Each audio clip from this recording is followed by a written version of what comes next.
ইব্রাহিম আলাইহিস সালামকে জিবরাইল বললেন আমার কাছে সাহায্য চাও। ইব্রাহিম আলাইহিস সালাম সাহায্য চাইছিলেন? বলেন চাইছিলেন? হযরত ইব্রাহিম বলেছেন, জিবরাইল আমি কেন সাহায্য চাইব তোমার কাছে? আমি তো এমন কোন অন্ধ আল্লাহর ইবাদত করি না যিনি তার নিজের চোখে তার গোলামের দুঃখ দুর্দশা দেখতে পান না। আল্লাহ কি দেখছেন না যে আমি বিপদে পড়ছি?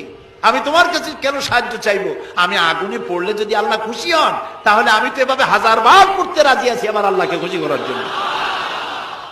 এটা হলো আল্লাহর প্রতি বিশ্বাস এবং আল্লাহর কাছে চাওয়া। চাইতে হবে কার কাছে? আমি বিপদে পড়ছি বলবো কারে? আমি অশান্তিতে আছি বলবো কারে? আমার অভাব আছে বলবো কারে? সর্বাবস্থায় আল্লাহকে বলতে হবে। দেখুন আমাদের জাতির পিতা ইব্রাহিম আলাইহিস সালামের কথা এ কোরআন শরীফে আল্লাহ তাআলা বলে দিয়েছেন। তিনি কি বলেছেন?